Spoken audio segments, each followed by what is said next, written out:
Kuadi ni kosa la jinai. Kumkuadia mtu mwingine ili akafanye ngono na mtu mwingine, hilo ni kosa la jinai. Tunasema kuadi au kushawishi, kumshawishi mtu akafanye tendo la ngono, hilo ni kosa la jinai. Ngoja niangalie vizuri tujue na adhabu yake kwenye kifungu hapo, kwenye kifungu hicho.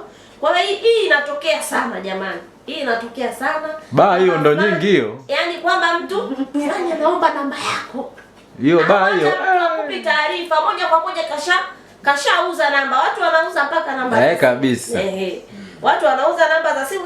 Mbona mbona anakunywa sana leo, kapata wapi? Kumbe katoa namba, anapewa kinywaji, anapewa vinywaji. Ukoaji 145. Mia ngapi? 45. Nasema mwanaume kuishi kwa pato la ukahaba au ukoaji. Ndio. Unataka adhabu kwa mwanao. Sasa hii ukoaji ipo kwa pande zote mbili. Kifungu cha 145 kinamuelezea mwanaume anaoishi kwa pato la ukahaba au ukuaji. Umemkuadia mtu, kaenda huko kafanya ukahaba na wewe ukalipwa, ile ni kosa la jinai, na adhabu yake sio maisha jela. Sio.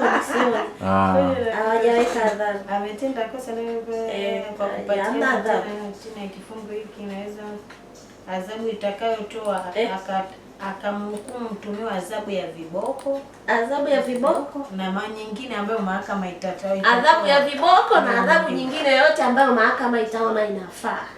Ndio. Sasa nadhani hayo ni baadhi ya makosa ambayo nimepata kuyaelezea kwa leo.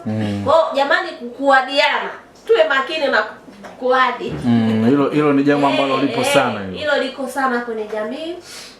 Sio tu kwenye mabaka kama alivyosema pale Kizuri, lakini kila sehemu kabisa. Hata mtaani.